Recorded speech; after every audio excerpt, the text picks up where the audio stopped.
Did you notice on the Cornerstone menu on the side it said pancake, and then the description said a flat cake? Okay. As opposed to... I've just, like, pancakes don't need descriptions. Or maybe they do, I guess. I've just never seen those. Well, the description is in the word. It's a cake from a pan. And then the flat cake doesn't further clarify anything. And oop!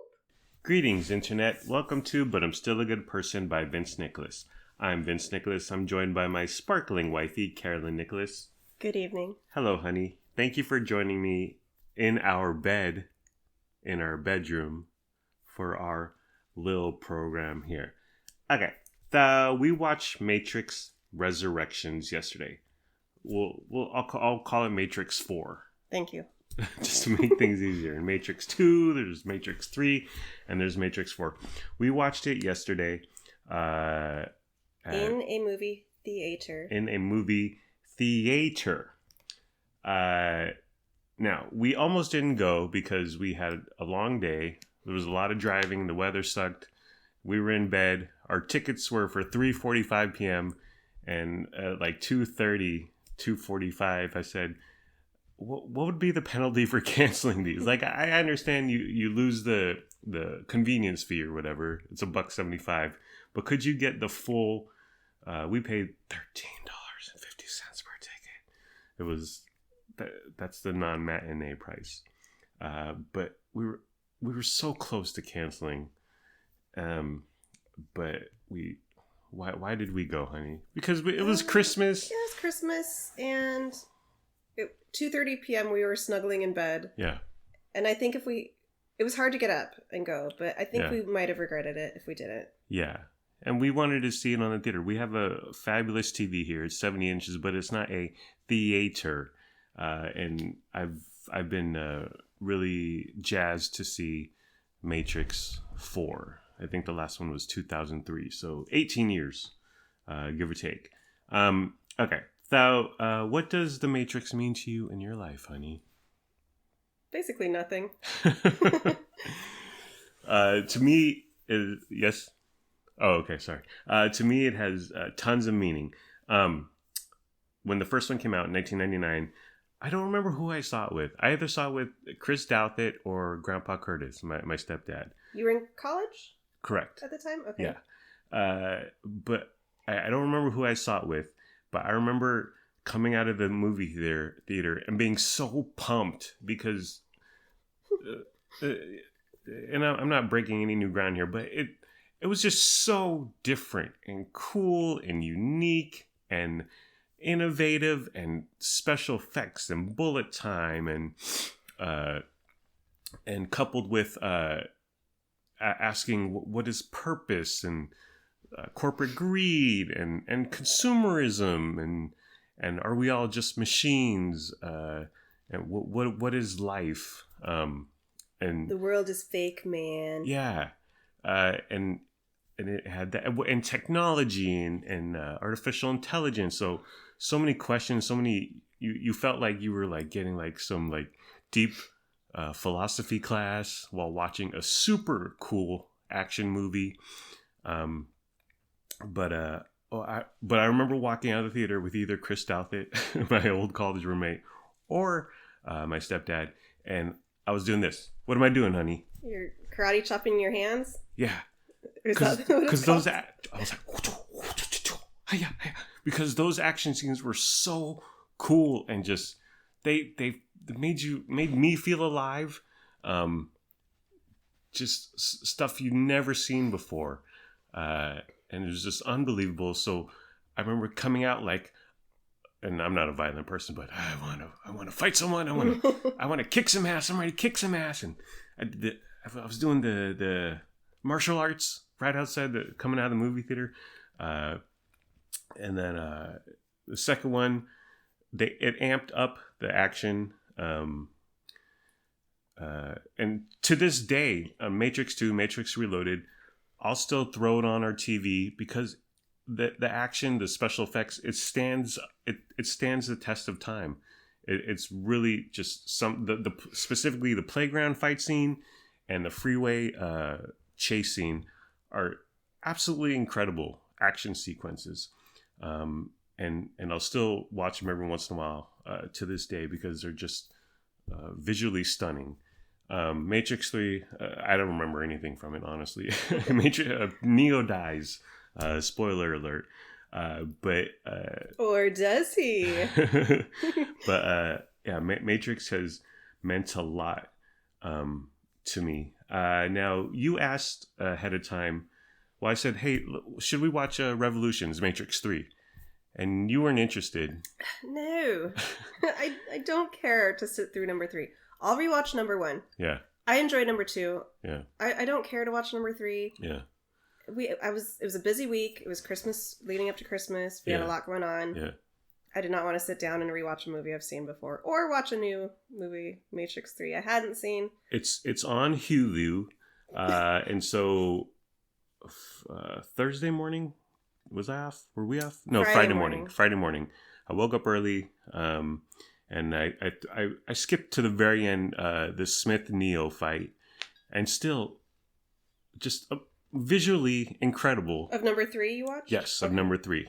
I didn't want to bother with all the nonsense yeah. because it wasn't a good movie. But the final fight between those two, really, really still cool. Like great cinematography, just movie magic, film magic. But at that point, you're like, how many times can they hit themselves in the face? Hit each other in the face doing 0 damage or very little damage. And so I was like, well, let me read the Matrix 3 Wikipedia plot summary. It was 7 paragraphs long, and I was like, you know what? I'll just go in. I'll just go into Matrix 4. I have never understood or comprehended really any of the Matrix movies. Yeah. So I was like, I'm not going to comprehend this one. I don't care. I'll still enjoy it. Yeah. You just go with it, and don't try to question too much. Don't try to overthink things. Yeah, but you could say that about pretty much any movie. Like, there's a lot of stuff that doesn't make sense if you really, really drill down on it. Okay, so a couple days before, I listened to a podcast called Pop Culture Happy Hour, and they review movies and television shows, and their review of Matrix 4, and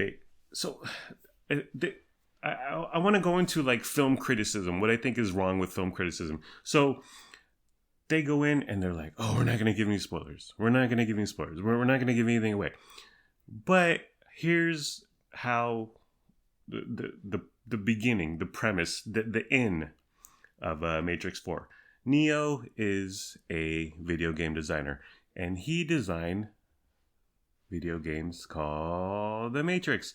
And so they go into, it's very self-referential and meta and retcon and just a lot of navel gazing. And so I heard this and I was like, that sounds like a really stupid premise.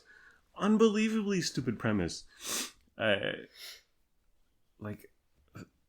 Keanu Reeves is a video game designer designing video games called The Matrix, and I was just like, well, that makes no sense. So what I did was the same Friday morning, you were asleep, and I don't hide anything from you, honey, but I hid something from you.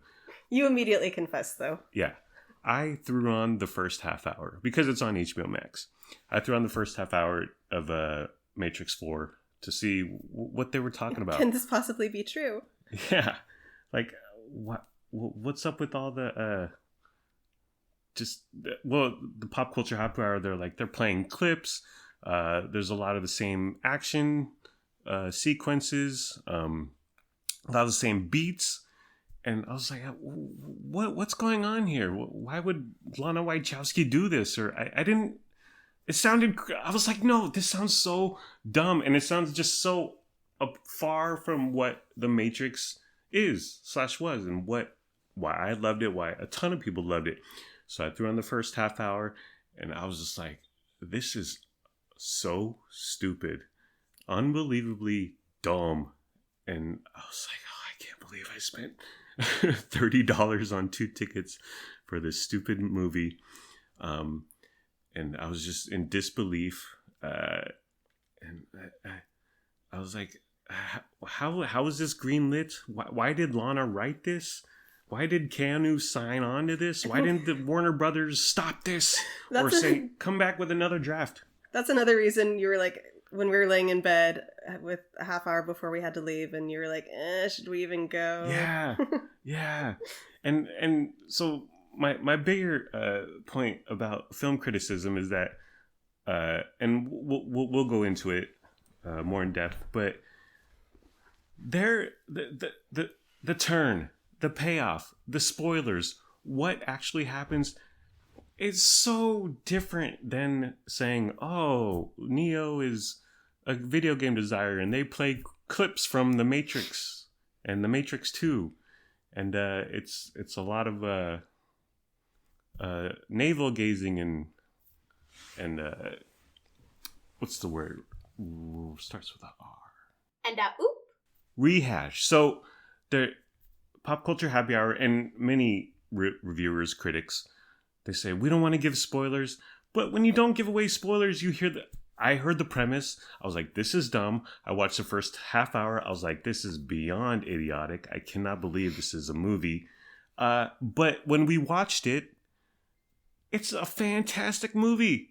It's really good. So give a spoiler or say give some sort of detail, something to grab onto instead of this is a stupid premise and it's a dumb movie. Right. When you came in and you confessed that you had watched the beginning without me. Mm-hmm. Well, I laid in the room next to you, unaware. Yes. I was like, oh, okay. I was like, okay, yeah, that sounds dumb, but I'm not emotionally invested in these movies like you are, so I was like, okay, whatever. So I was expecting that to be the whole movie. Right. But when you see the whole movie, it makes sense. Like you understand what they're actually doing in that beginning part of it. Yeah. And I thought it was really cool. I loved the whole thing. I thought it was super entertaining and a very like funny, fun, interesting premise. See, I would. I know we disagree on that. From you, I know. It was 90 minutes long of this navel gazing retcon, as film critic John Campea would say. Yes. No. Oh.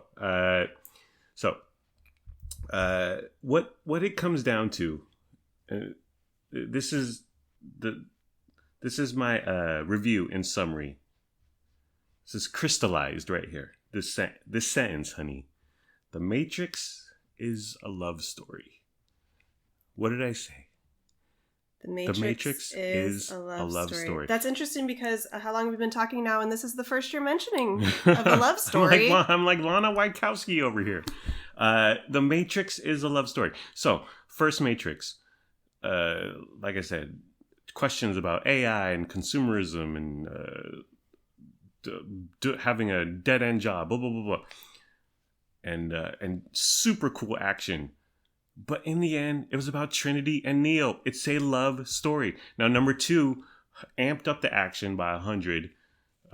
Kind of took down the bigger questions about society.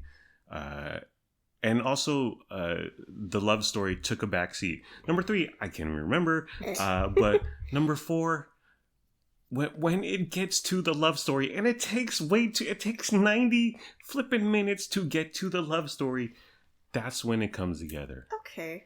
That's when you're like, okay, there's something here, and I'm into it. And it took 90 flipping minutes. Do you want a rom-com? I want Keanu Reeves and Sandra Bullock in whatever movie they were in. Lake House. The Lake House. There you go. Okay. Terrible movie. The Matrix is a love story. So let me just read the Wikipedia summary here. Set 60 years after the events of Revolutions, the film follows Neo, who lives a seemingly ordinary life under his original identity as Thomas A. Anderson in San Francisco. But when a new version of Morpheus offers him the red pill and reopens his mind to the world of the Matrix, which has become more secure and dangerous in the years since the Smith infection, Neo joins a group of rebels rebels to fight a new enemy. I loved it. Just you reading that made me like feel like it reminded me of like everything I loved yesterday when we saw it, and like how much fun I had. Yeah, I loved the love story. The love story is the weakest part of these movies. Disagree. In the first one, when the ship is falling apart and Trinity says something, and Neo's he's got the needle in the back of his head, and Trinity says something. The Oracle told me I would fall in love with the one, and you're the one, and I'm in love with you, and they kissed. Movie magic. Okay, so she likes him because he's the one, not because she really cares about him as a person. No, she liked him before his big platinum album, honey. She liked him when he was just a busker at the subway playing guitar. Okay, so let's start with the first 90 minutes. Okay. The video game stuff, just beyond idiotic. And it goes on and on. And, okay, there will be spoilers. He's in the Matrix, and this is his Matrix life. It's as if, it's as if the first movie, he never took the red pill? Right. It's as if he took the blue pill. Yeah. In the first movie, and this is this has been the next 20 years of his life. Okay? Yeah. So that's what you need to know. Yeah. And here he is, 20 years in the future. And it goes on for 90 minutes. Well, no, okay. To be fair, it goes on for 60 minutes, about 60 minutes. Complete nonsense, complete pointlessness, just zero anything. Just dumb. And these tech bros, his co-workers, have a huge part. And they go on, and they have so many lines. And it's just like, what is this? Okay. I agree that it could have been edited and cut back. Yeah. On the other hand, when we got out and we were talking about it afterwards, and you said that the first part went on for an hour, and I said, really? Yeah. I didn't seem that long to me at all. I didn't feel like we were slogging through. I really enjoyed seeing him. It showed like kind of a sequence of like the repeat of his day, like. Yeah. He's on the treadmill. He's at work. He's going to the coffee shop. Yeah. And so he's really depressed. Yeah. And he takes his medication he takes every day is actually a blue pill. It's the blue pill. Yes. That's keeping him in this reality, this mundane life. And I like seeing old, haggard, depressed Keanu.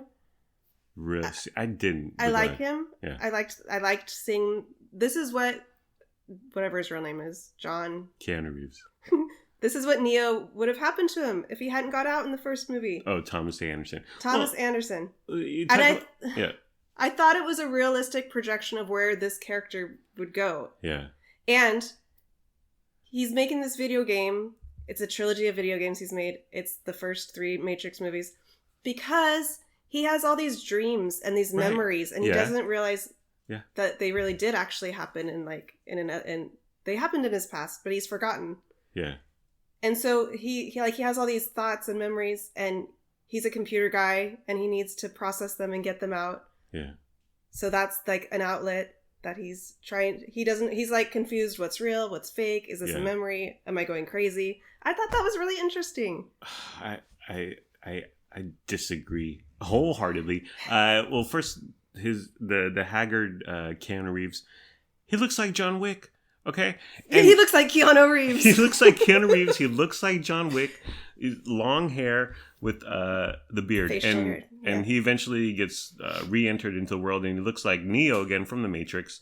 But like when I watched a little bit of Revolutions, clean shaven, short hair, and so to have him in his John Wick persona, all I saw was John Wick. And I didn't like that. I just found it confusing. And why didn't they make him shave and look like Neo? Because he wasn't Neo yet. He has no idea who Neo is. He's forgotten. But even when he was Thomas A. Anderson in the first 3, he was always clean shaven. Well, he was a child. How old was he in the first one? Like 20? Yeah. And now he's in the real world. 60 years have gone by. But I got the impression that in this Matrix, like about the same amount of time has gone by since Matrix 3 was released. So like 20 years. So like a man going from his 20s to his 40s or so, 50s, whatever. Like, we're all clean shaven when we're young, a lot of people. And then some people like get more hairy as they get older. I would have made him shave and cut that hair, young man. Also, he had some Bill and Ted vibes also with the long hair. There's a Warner Brothers reference in here. And you didn't watch Space Jam, honey. I watched the first half hour or so. It's terrible. The new one with LeBron James. But that is to the T, like Warner Brothers needs a whatever I don't know what the premise is. Warner Brothers needs a basketball game and LeBron James is going to play. So but that's a cartoon with the stupid basketball player starring in it. This is the Matrix. So to break the fourth wall, just smash the fourth wall with Warner Brothers needs a sequel to the Matrix video game. Like, what? It took me completely out of it. It's not believable at all. I agree. That was too on the nose. Yeah. And they didn't have to name like a specific. Yeah. They could have just been more general. So yeah, I agree. That was too far. Yeah. So that's the first 60 minutes. The opening scene is cool. It's kind of a reimagining of the opening scene of the original Matrix, with a few new different elements.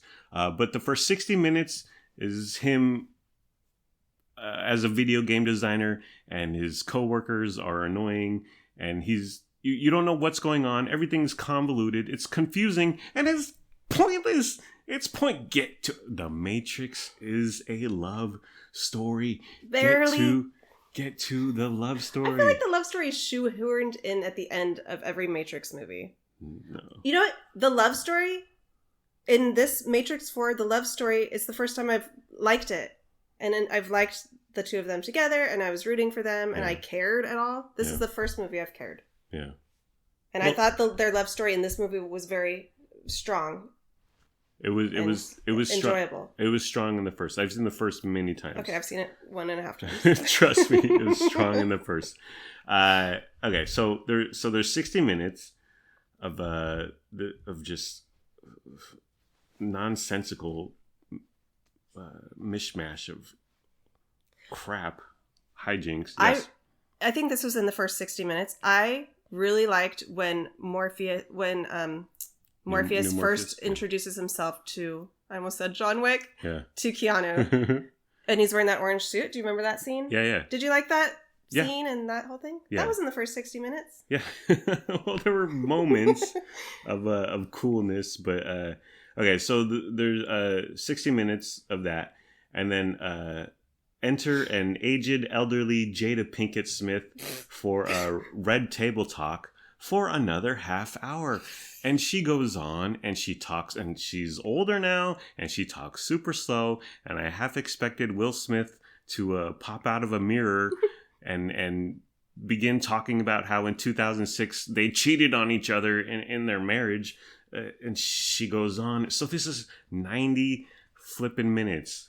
90 minutes of just, it's just so boring. And it needed to be pared down. I like what she had to say. I like how she was showing him what their real world looks like now. Yeah. Because he only knows, at this point, he's taken the red pill.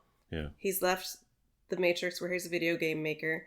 And Zion, the city he remembers, is gone. And they've been living in this built up this new city for the last 60 years. Called I.O. So it was cool to hear what is going on now. Yeah.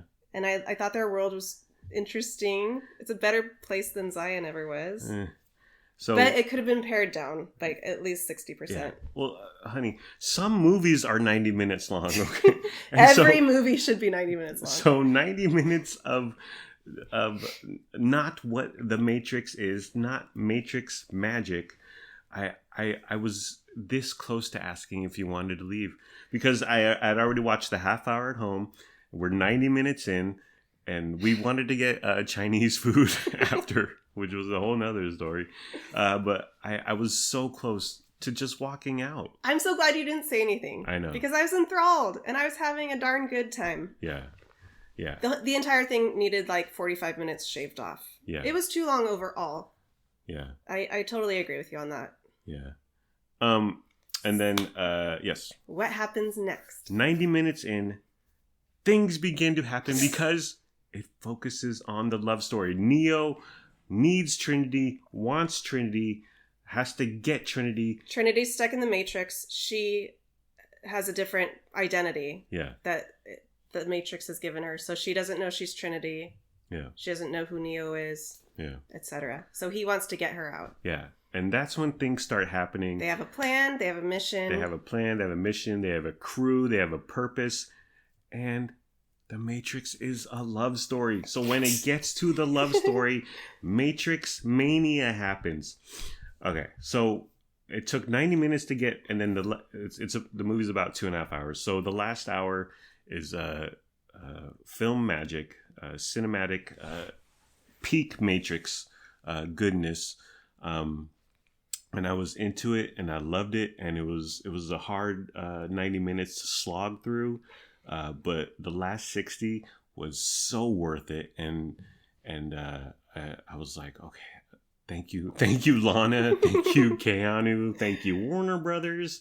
Okay, so ideas, notes, observations, hot takes. The new Morpheus. Now, the old Morpheus, Lawrence Fishburne, Larry Fishburne, iconic. That is his role. Yeah. And that is who he is. And I mean, you can't do that role. And this was a sort of combination Morpheus and Smith, right? This was this new Morpheus. It was he's programming. There's no real Morpheus out in the real world. Yeah. He only exists in the Matrix. Yeah. And Keanu Reeves, when he was making his video games, he did this programming. So the new Morpheus is kind of a combination of the old Morpheus and Agent Smith. Right. He starts out as an agent. Yeah. And then he realizes that he's in the Matrix, and he kind of switches to the good side. Yeah. The new guy I liked him a lot. Lawrence Fishburne, I mean, he's unbelievable, and no one can be the Lawrence Fishburne version of Morpheus. But Lawrence Fishburne is 60 years old now, and he's actually in the new Mac Gruber Peacock TV series, and he ain't gonna be he ain't in fighting shape. Okay, I'll just say that he ain't gonna be doing the he ain't down for that. So recasting to this young guy with an Adonis body, good move. I didn't love him, but I think that was just more like the material he had to work with. But it was a solid choice, alternative replacement. Completely agree. Yeah, whatever. The new Smith. What did you think about him? I loved him. Loved him. Like he, again, Hugo Weaving is his name, right?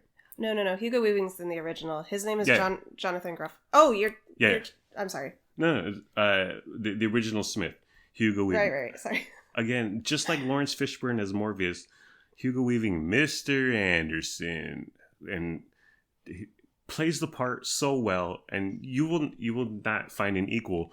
But the new Smith is a Glee guy. Jonathan Groff. He was in Glee. He was in the Hamilton stage production. So he has a theater background. He plays the love interest in the Frozen movies. Yeah, I forget his name. Sven? Jonathan Groff. Oh no, the guy in the Frozen. But loved him. Like he was smart. He was sexy, evil. He was kind of like a preppy Smith. Do you think Hugo Weaving is sexy? No. Same. No. But I thought the guy they got to play him, Jonathan Groff, was really, really good. Neil Patrick Harris as the architect. And the architect was at the very end of number 2, so it wasn't a replacement or even alternate. It's I would say it's a completely new character, but he turns out to be the villain. Spoiler alert. I thought it was so good. I thought it was out of this world, just unbelievable. This is Doogie Howser playing like a badass. When it first showed his face on the screen, I was like, oh. yeah. I was like, okay, this is a bit part because he plays John Wick's, whatever. Keanu's, Neo's, Thomas Anderson, John Wick's, Keanu's therapist. Yeah, he's introduced in the beginning as Neo's therapist. Yeah. But I was like, oh. I like Neil Patrick Harris just fine. Yeah. But he's one of those actors who you don't really see him as the characters he's playing. Right. You see him as his real self. So it's like, oh. Yeah. I was worried that was going to be distracting the whole time for me, but I did like his character as it went on. I thought he was good. I thought he knocked it out of the park, killed it. Now, so he is introduced as Keanu's therapist. And one thing, now it started with reality shows, but with movies also.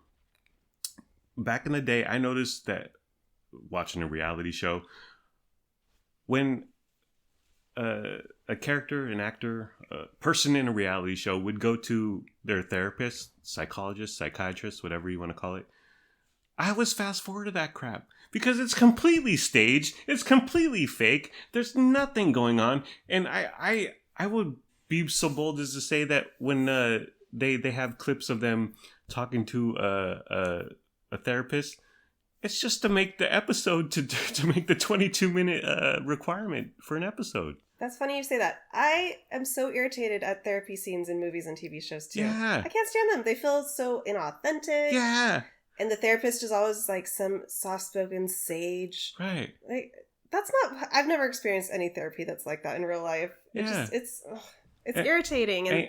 And Keanu and Doogie are talking, and Doogie's like, how does that make you feel? And in 16 different ways asking that, and Keanu's like fidgeting with his fingers, and I was just like, this is dumb. Like, yeah. Like, did they just want to give Doogie this part for fun, or just to have something? But again, after 90 minutes, Doogie turns into a badass, and I think he plays the part so well.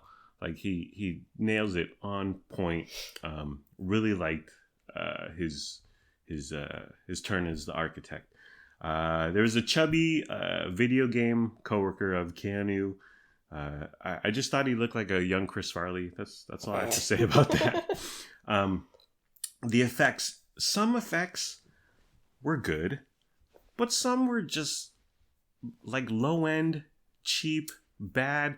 Some were literally the same effect that were in The Matrix in 1999. There was some bad CGI. Yeah. And then there was also some really great effects. Yeah. It was a kind of a weird combination. Yeah. It was just very odd. Like, it's a huge Warner Brothers franchise. They got tons of dough to throw at it. So why? It seems like they didn't care, or they didn't have... I always wonder that, like, a low budget movie, do they go to a special effects house and say, we have $3,000 for effects? Okay, throw the intern on this guy's movie, and you just get a shoddy job. But the effects were just inconsistent. Yes, and well, going back to 99 and Matrix Reloaded, those effects still stand up today.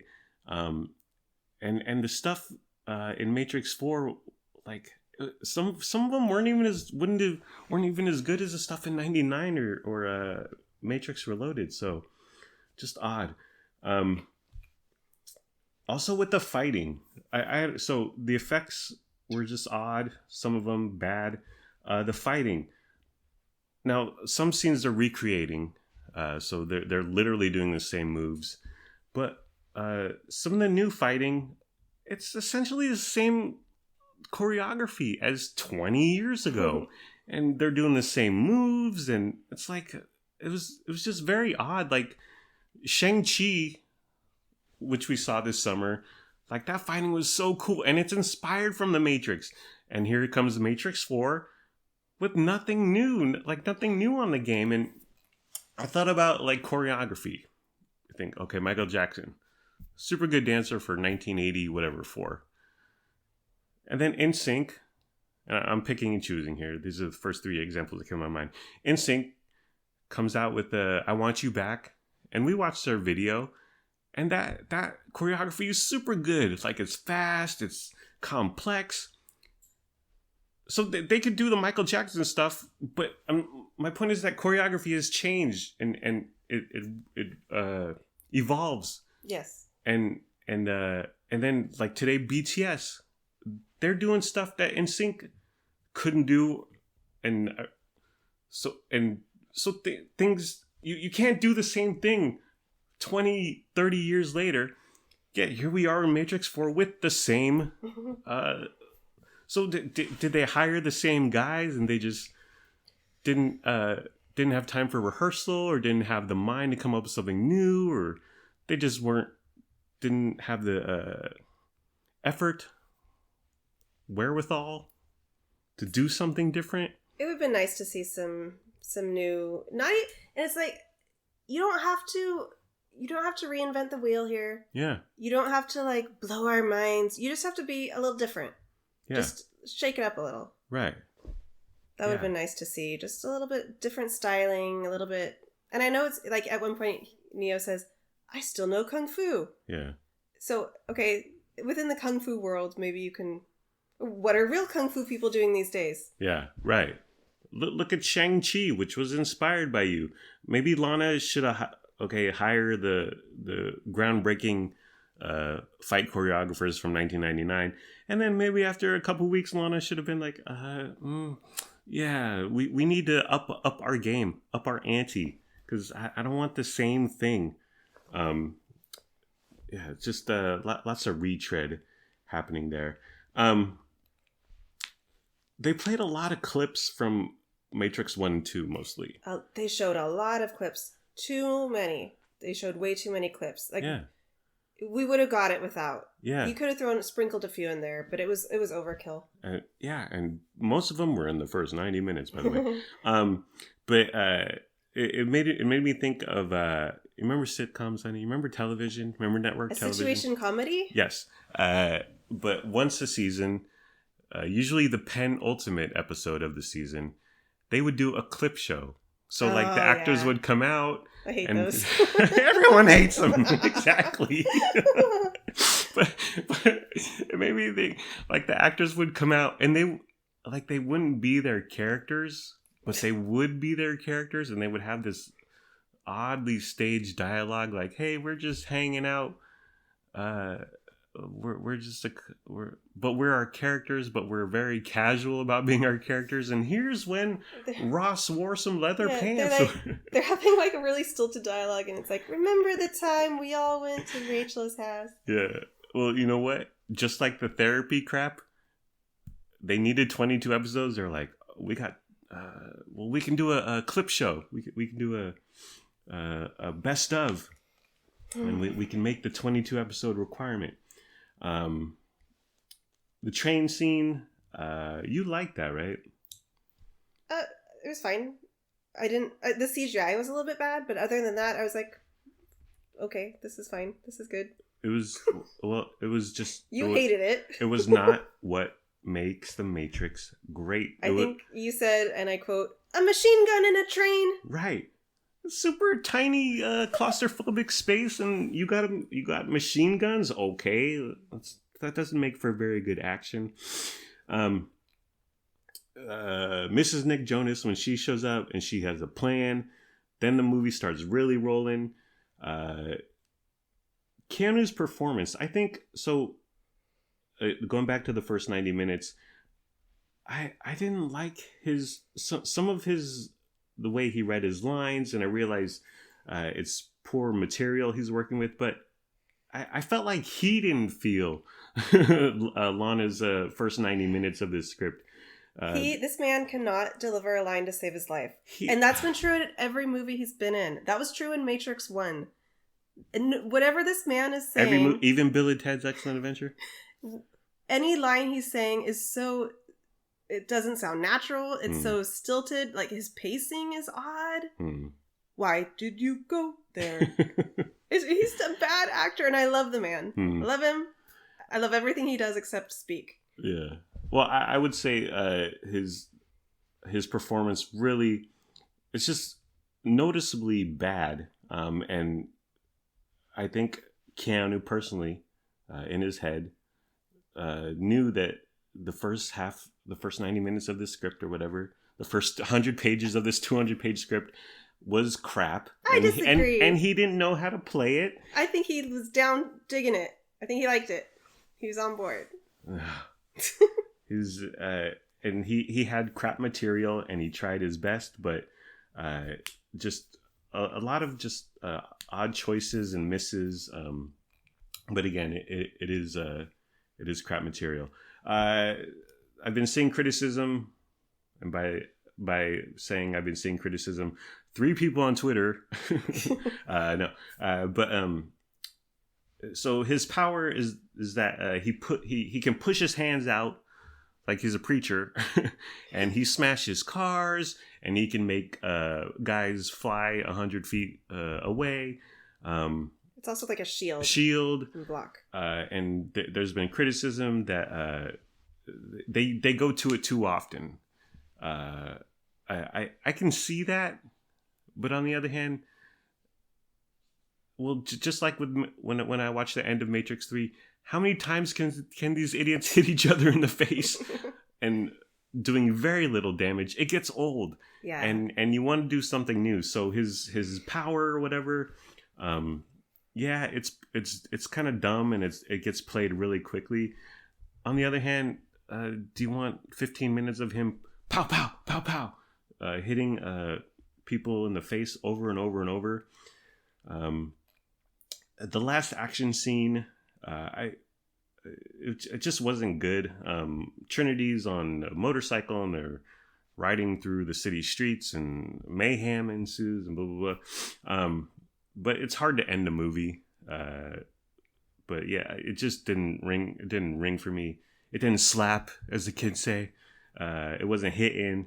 But that's another example of the effects being bad. Like, there were a few close-ups of Trinity riding the motorcycle where it's like, oh, that's a really bad green screen. When in Matrix Reloaded, they did an entire chase scene of Trinity on a motorcycle, and it looked freaking fantastic. So I don't know how they downgraded on their special effects. It's very odd. Okay.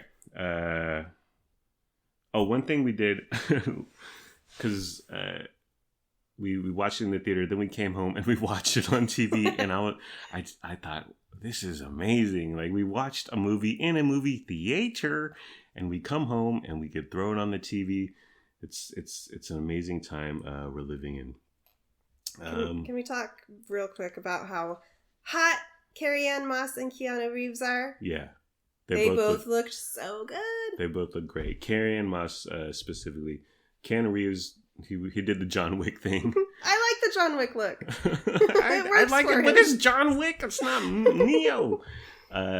But then they shave him down. They make him round. He cuts his hair. He shaves, and then he goes into the old school Neo look. But Carrie-Anne Moss looks really good. And where has she been? I mean, she's not. Keanu's obviously experienced a lot of success, but Carrie-Anne. Yeah, and was she? I don't recall her being in much back in the 90s. Memento. Either. I never saw Memento. You never saw Memento? No. Chris Nolan. Fantastic movie. We'll watch it. Okay, so my service to you as a listener, to Carrie and Kathy and Paul Lewis and Kevin, I was going to say Kevin Jonas, Kevin Duran, to our listeners, how to watch The Matrix. And this is based on, I got the timestamps here. So you watch it on, you watch. Oh, another thing, when we were in the theater, I miss closed captions. I really miss closed captions. Yeah, I was like, what? Why are they whispering? Why are they yelling? What did she say? What did he say? and you kind of go with the vibe of what they're saying, and you know what's going on. It goes back to not really caring like how much you're understanding it. Just go along with the ride. Yeah. So here's how to watch The Matrix on your television, so you can fast forward it. The opening is good. There's many beats from the original, but it's got some good action, some good parkour stuff going on. Then you fast forward 55 minutes to Neo and the new Morpheus fighting. Yay. And this is when the movie sort of begins to take shape, like Neo versus new Morpheus, hand-to-hand combat. And you're like, oh, you're getting them feels from the first one, especially. Skip a half hour of Red Table Talk with Jada Pinkett Smith. Skip that. And then at an hour 20 in is when they have a fight with the Merovingian, who's from Matrix 2. He comes in as a small cameo. But there's a fight in a warehouse, catwalk. And it's pretty good, but when Neo and Smith start going at it, they end up in a subway station, which is a Matrix hallmark. It's really good, and it's like this is cool. This is what you came for. This is why I'm here. And that's when the movie really starts. Well, it's a love story with really cool fighting, and once they concentrate on those two things, it's all good to go. And then the end I thought the payoff was just fantastic especially for Trinity. But it was glorious to see a woman kind of take over, and I don't know if she's the one or she's the one in this movie, but he needs her. She becomes the one with the super duper power and quote unquote wins. Yeah, it makes it seem like they together are the one. Yeah. Oh yeah. I never thought about that. Wow, man. This is like Matrix 99 all over. I'm gonna come out of our bedroom doing these hey-ya. Karate chop. All right. So I don't think we mentioned. Yeah. We talked about the new Morpheus. We didn't really mention the whole new supporting cast. I really liked. Yeah. Like all the good guys helping Neo out to get Trinity back. Yeah. Fantastic. Yeah. Specifically Bugs. Bugs was really good. She's a very good character.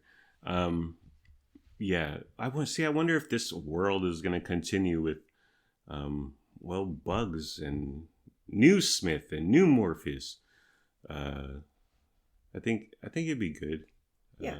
Maybe just edit the edit button, Lana. The edit button. I'd like to speak a word to every single director working in Hollywood today. Yes. Cut your stuff down by at least 30%. Yes. Every film you do, edit it, and then edit it some more. Yeah. Thank you. I know. It's always 15 to 20 minutes. At least. Sometimes 25 minutes too long. Sometimes more. Yeah. Yes. Yeah. And to M. Night Shyamalan, stop making movies. Your movies suck now. All right. Are we done, honey? Yep. Okay. Well, okay. Alrighty. That's the end of the program. It's been fun, but not really. Let's all try a little harder next time. Well, what would you rate it 1 to 10, Matrix 4? 8. 8. I would give the last hour a 9. And then the first 90 minutes, Lana. 90 minutes. 0. Honey! I'm sorry. 0. There's not one redeeming quality in the first 90 minutes? I wanted to walk out. I wanted to leave the movie theater, which we spent $30 on because we couldn't do the matinee because we were in your parents' home eating quiche, which was fantastic, by the way, Liz Fisher. Yeah, the first, it's trash. It's as Luna Marie would say, put it in the trash. But ultimately, it's worth your time. It's worth your dollar. If you gotta buckle down. You gotta batten down the hatches and just grit your teeth through the first 90 minutes, and then Smith will pay off, and new Morpheus will pay off, and Doogie Howser will pay off, Trinity will pay off, and it'll be worth your while. But yeah, you can do it. Tenacity, stick to it. To this, Lana really test my patience, test our patience. Well, we watched John Campea, who's a film pundit, a YouTube movie pundit guy. He hated the entire movie. Yep. Why? He has terrible taste. I always say John Campea. I always disagree with what he has to say. I like him a lot, but when we watched his criticism, he railed on it. But in my opinion, all of his points had to do with like back to the first 90 minutes. Oh, this is retread. This is retconic. This is navel gazing. He didn't really even talk about much like the ending or like what the actual point of the whole movie was. Right. He just focused on that first part that you also didn't like. Yeah. And so what, because I watched, so that was his like formal review, but then I watched his right out of the theater review. And he said it lost him right away. And I can see that. It lost me right away.